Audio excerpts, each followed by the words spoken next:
बरेली के उस छोटे से मोहल्ले की तंग गली में मूंग के पापड़ बनाते वक्त अचानक शांति चाची का ध्यान टीवी की तरफ गया। ताज़ा खबर दिल्ली से आ रही है। आपको सीधा दिल्ली लिए चलते हैं, जहां वायुसेना का एक विमान MiG-71 क्रैश हो गया है और उसमें सवार वायुसेना के सभी 10 जवान शहीद हो गए हैं। न्यूज एंकर ने दर्शकों का ध्यान आकर्षित करने के लिए अपने अलग ही लहजे में कहा, टीवी में क्रैश हुए विमान का मलबा दिखाई दे रहा था।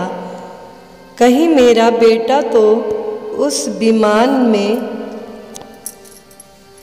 यह सवाल उस वक्त हर उस माँ के जेहन में उठ रहा होगा जिसका बेटा फौज में था। तभी फोन की घंटी बजी। हेलो, शांति चाची ने कांपते हाथों से रिसीवर उठाते हुए कहा। माँ जी, दिल्ली में हुए विमान हादसे में मेजर रणदीप शहीद हो गए हैं। फोन दिल्ली से था। शांति चाची के पैरों तले जमी खिसक गई थी। फोन हाथ से गिर चुका था और शांति चाची जमीन पर बेसुध पड़ी थीं। पड़ोस में रहने वाले रहमान चाचा को जब इस बात का पता चला तो वे दौड़े चले आए। रहमान चाचा रणदीप के पिताजी के बचपन के दोस्त थे। रणदीप उस वक्त छोटा सा था जब एक एक्सीडेंट में रणदीप के पिताजी की मौत हो गई थी। तब से रणदीप और उसके परिवार को रहमान चाचा ने ही संभाला था। रहमान चाचा अपनी फलों की दुकान को बंद करके आते, तब तक पूरा मोहल्ला शांति चाची के घर पर जमा हो गया था। शांति चाची अब भी बेसुध थी। लगभग आधे घंटे बाद शांति चाची को होश आया। होश में आते ही शांति चाची को फिर से रणदीप की याद आ गई और वह फूट फूट कर रोने लगी। रहमान चाचा ने शांति चाची को संभाला, लेकिन खुद के आंसू भी रोक न पाए। दिन भर बरेली में मेजर रणदीप के शहीद होने का गम छाया रहा।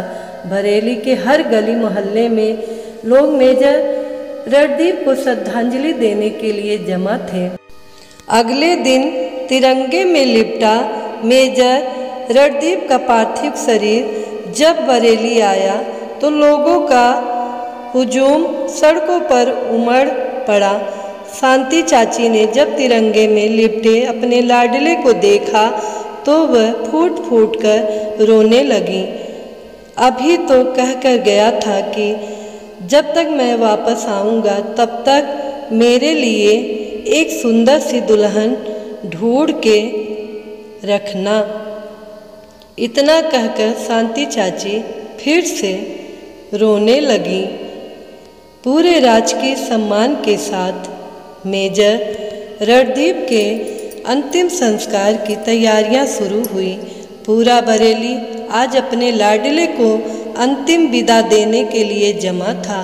क्षेत्र के सांसद, विधायक और सभी बड़े नेता मेजर रणदीप की अंतिम यात्रा में शामिल थे। रहमान चाचा ने अपने दोस्त का फर्ज निभाते हुए रणदीप को मुखाग्नि दी। इतने दिनों तक अपने आंसुओं को रोकने वाले रहमान चाचा आज फूट फूट कर रोने लगे।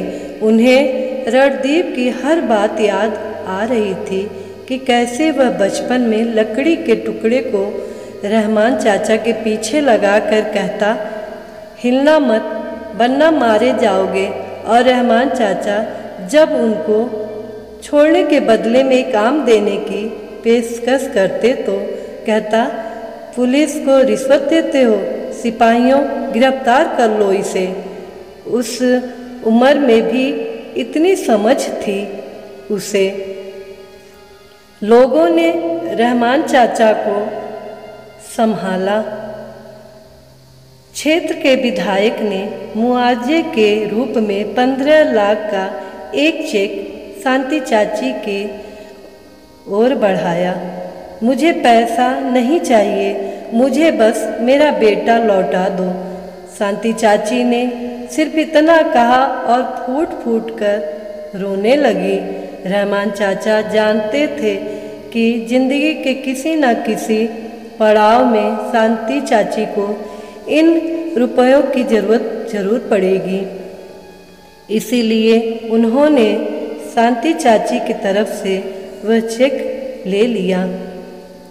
मेजर रणदीप को शहीद हुए अब लगभग 1 महीना गुजर गया था। महल्ले के लोग शांति चाची से मिलने कभी कभी आ जाया करते थे, लेकिन रहमान चाचा रोज दुकान जाते हुए शांति चाची से मिलकर जाते और दुकान से आते हुए फलों की एक थैली शांति चाची के दरवाजे पर लटका जाते। वह जानते थे कि शांति चाची उनके दिए फल अगली सुबह बच्चों में बांट देती हैं, लेकिन वह ये भी जानते थे कि बच्चों से मिलने पर शांति चाची थोड़ी ही सही पर कभी कभी मुस्कुरा देती थी। रहमान चाचा ने उस 15 लाख के चेक को एक बार शांति चाची को देना भी चाहा, पर शांति चाची ने यह कहकर मना कर दिया कि राम जाने इन पैसों का अब मैं क्या करूँगी। रहमान भाई, इसे तुम ही रख लो। कहते हैं कि वक्त हर घाव भर देता है, पर जवान बेटे के इस तरह छोड़ जाने का गम शांति चाची भुला नहीं पा रही थी। एक शाम जब शांति चाची सब्जी लेने बाजार गई तो एक नन्हे से हाथ ने आकर उनका हाथ थाम लिया। अचानक शांति चाची को ऐसा लगा जैसे उनका रणदीप लौट आया हो। बचपन में जब रणदीप शांति चाची के साथ बाजार जाता तो मौका देखकर गायब हो जाता, और जब शांति चाची रणदीप को ढूंढती तो चुपके से पीछे से आकर शांति चाची का हाथ थाम लेता। शांति चाची यह सब सोच ही रही थी कि उस छोटे से बच्चे ने शांति चाची का हाथ जोर से हिलाकर शांति चाची का ध्यान तोड़ा। शांति चाची ने मुड़कर देखा, यह दीपक था, रणदीप का दोस्त। रणदीप के बरेली में ज़्यादा दोस्त नहीं थे और जो थे वह अपने आप में व्यस्त रहते थे, लेकिन उम्र में 19 साल का छोटा दीपक रणदीप का सबसे प्यारा दोस्त था। रणदीप जब भी बरेली आता तो सबसे पहले दीपक से मिलने जाता, और जब तक रणदीप बरेली में रहता दीपक रणदीप के घर पर ही रहता था। 2 दिन का था दीपक जब उसे कोई मंदिर की सीढ़ियों पर छोड़ गया था।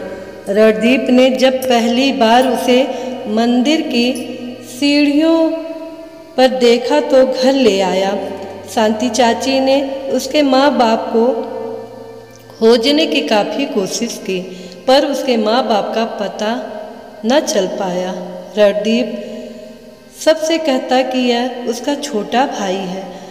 रणदीप ने ही उसका नाम रखा था दीपक। बहुत रोया था रणदीप जब पुलिस ने दीपक को अनाथालय में भिजवा दिया था। आज दीपक को देख बड़े दिनों बाद शांति चाची के चेहरे पर मुस्कुराहट आई थी। रणदीप भैया कब आएंगे? उनसे कहना मेरा स्कूल बैग लेकर आए, अब तो पूरा फट गया है। दीपक ने मासूमियत से कहा। उसे कहाँ पता था कि जिस भाई को वह इस दुनिया में सबसे ज़्यादा प्यार करता है वह अब इस दुनिया में नहीं है। शांति चाची की आंखें भर आईं। एक झटके से शांति चाची ने दीपक का हाथ छोड़ा और घर चली आई। शांति चाची का इस तरह का व्यवहार दीपक ने पहले कभी नहीं देखा था। शाम को जब रहमान चाचा शांति चाची से मिलने आए तो इतने दिनों बाद उन्होंने शांति चाची के चेहरे पे पहली बार मुस्कुराहट देखी। शांति चाची बस दीपक के बारे में बात करती जा रही थी। शांति चाची ने रहमान चाचा से मुआवजे में मिली रकम के बारे में पूछा तो रहमान चाचा ने खुशी खुशी शांति चाची को चेक लौटा दिया। रहमान चाचा जानते थे कि शांति चाची को अब जीने का मकसद मिल चुका है। 15 दिन बाद शांति चाची रहमान चाचा के साथ दीपक को लेने अनाथालय में आई थी। उस दिन इस तरह से बाजार में छोड़कर आने पर दीपक शांति चाची को गुस्से भरी नज़रों से देख रहा था। पूरी कागजी कार्रवाई के बाद शांति चाची ने दीपक के सर पर प्यार भरा हाथ फेरा और कहा, आज से तुम मेरे साथ ही रहोगे। दीपक का गुस्सा एक पल में गायब हो गया और वह शांति चाची से लिपट गया। काफ़ी वक्त लगा दीपक को यह समझने में कि रणदीप अब इस दुनिया में नहीं है। मित्रों, अगर ये कहानी पसंद आई हो तो लाइक कीजिएगा, कमेंट कीजिएगा, ज़्यादा से ज़्यादा शेयर कीजिएगा और हमारे चैनल को सब्सक्राइब कीजिएगा। साथ में बेल आइकन बटन को प्रेस कीजिएगा ताकि हमारे नए वीडियो का नोटिफिकेशन आप तक सबसे पहले पहुँचे। धन्यवाद।